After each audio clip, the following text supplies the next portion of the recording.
এই 10,000 টকাটো ভাল কৰি খৰচ কৰিলে আপোনালোকৰ 3 দিনৰ ট্ৰেইনিং হ'ব গাঁৱতে ভাল কৰি খৰচ কৰিলে আপোনালোকে 25,000 পাব 25,000 খৰচ কৰিলে তাৰ পিছত আপোনালোকে 50,000 পাব যিসকলক লাখপতি বাইদেউ হ'ব ইচ্ছা আছে তেওঁলোকে ভাল কৰি টকাখিনি খৰচ কৰিব যেতিয়া মই লামডিং হুজাই বিনাকান্দিত মিটিঙত আহিম তেতিয়া আপোনালোকক আমি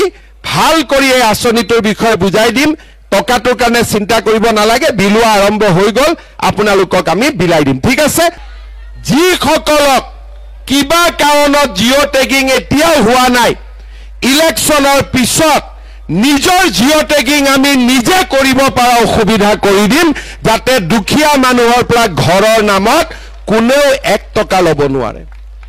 এইবাৰ পঞ্চায়ত ইলেকশ্যন হৈ যোৱাৰ পিছত পঞ্চায়তৰ জিকা মানুহক মই গুৱাহাটীত মাতিম অমিত শাহ ডাঙৰীয়াও থাকিব আৰু এটাই ৱাৰ্নিং দিম কোনোবাই যদি দুখীয়া মানুহৰ ঘৰৰ পৰা 1 টকাও লয় হি জেলত যাবই লাগিব 100%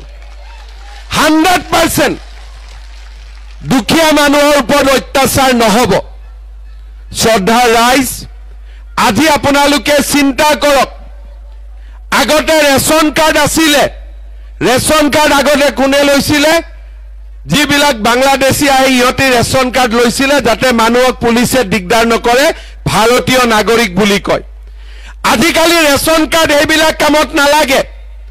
এতিয়া ৰেচন কাৰ্ডত আমি কি পাওঁ বিনামূলীয়া চাউল পাওঁ আমি ৰেচন কাৰ্ডত হস্পিটালত 5 লাখ টকালৈকে বিনামূলীয়া চিকিৎসা পাওঁ এইবাৰ মই আৰু এটা সুবিধা ৰেচন কাৰ্ডত দিব খুজিছো কলেজত বিনামূলীয়া এডমিশনৰ কাৰণে আমাৰ ল'ৰা ছোৱালী যেতিয়া গাঁওবুঢ়াৰ ওচৰত যায় মৌজাদাৰৰ ওচৰত যায় এছডিসি অফিচত যায় ইনকাম সাৰ্টিফিকেট উলাওতে টকা দিব লাগে সকলোকে নালাগে কিন্তু কমপ্লেইন আহি থাকে এইবাৰ আমি নিয়ম কৰিছো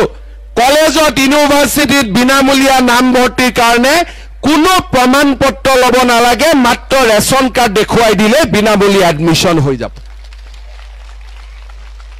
তাৰমানে ৰেচন কাৰ্ডত আমি কি পালো বিনামূলীয়া চাউল পালো বিনামূলীয়া চিকিৎসা পালো বিনামূলীয়া নামভৰ্তি পালো আৰু ডেট এটা লিখি ৰাখক 1 অক্টোবৰ তাৰিখৰ পৰা মই ৰেচন কাৰ্ডত আপোনালোকক দালিও দিম আপোনালোকক চেনিও দিম আপোনালোকক নিমখও দিম পুৰা ফ্ৰী নাপাব বজাৰতকৈ 30 টকা কম দামত পাব ঠিক আছে আৰু এটা আপোনালোকক সুবিধা দিম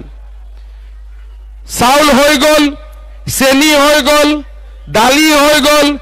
নিমখ হৈ গ'ল নামভৰ্তি হৈ গ'ল এতিয়া আমাৰ আৰু এটা কাম আছে গেছৰ সিলিন্ডাৰৰ দাম কিমান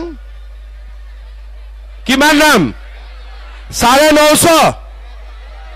কিমান 1300 নহয় 950 1000 এতিয়া 1 অক্টোবৰৰ পৰা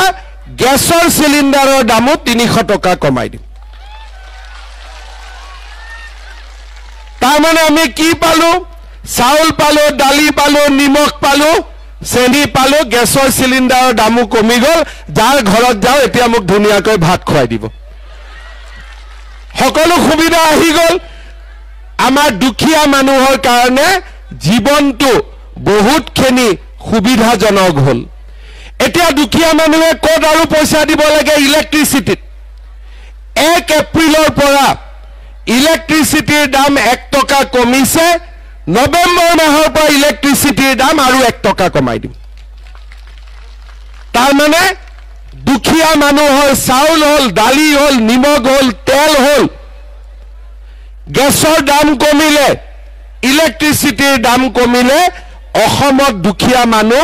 মধ্যবিত্ত মানুহ জীয়াই থাকিব পাৰিব অৰুণোদয় আঁচনি লামডিং হুজাই যমুনামুখ আমি প্ৰথমবাৰ দিছিলো 16,000 পৰিয়াল তাৰ পিছত দিলো 23,000 পৰিয়াল এতিয়া আমি দি আছো 37-38,000 পৰিয়াল সবৰে কাগজ পত্ৰ হৈ গ'ল ফৰ্ম ফিল আপ হৈ গ'ল কিন্তু মোক বিধায়কসকলে কৈছে যে দুখীয়া মানুহ আৰু অলপ বাকি থাকি গ'ল সেইবাবে মই হোজাই লামডিং যমুনা মুখত অৰুণোদয় আৰু নতুনকৈ 4,000 চেংচন কৰি দিছো যাতে সকলো দুখীয়া মানুহে অৰুণোদয় পাব পাৰে মই আমাৰ ক্যান্ডিডেট সকলক ৰিকুৱেষ্ট কৰিম গাঁৱত যেতিয়া মিটিংত যাব একটা বহি লৈ যাব গৰীব দুখীয়া মানুহ আহি কব মই অৰুণোদয় পোৱা নাই নামটো লিখি লব লৈ এই লিষ্টটো মোক দি দিব যিমান দুখীয়া মানুহে অৰুণোদয় পোৱা নাই দৰকাৰ হলে মই বেলেগ চেংচন কৰি হলেও গৰীব দুখীয়া মানুহ সবকে অৰুণোদয় পোৱা ব্যৱস্থা মই কৰি দিম ঠিক আছে হ'ব ঠিক কথা কৈছো আৰু এটা মই নতুন কথা কব খুজিছো গেছৰ দাম কমিলে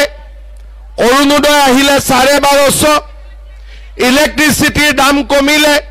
চাউল বিনা পইচাত পালো দালি চেনি নিমখ কম দামত আহিলে লৰা ছোৱালীৰ পঢ়িবৰ বাবে নিযুত মইনা ছোৱালীৰ পঢ়িবৰ কাৰণে 11 গ্ৰেজুৱেট পোষ্ট গ্ৰেজুৱেট আমি 2,500 টকা 1,000 টকাৰ পৰা 2,500 টকালৈকে আমি বেংকৰ একাউণ্টত দিছো আমি দি থাকিম এইবাৰ আমি আৰু এটা কাম কৰিছো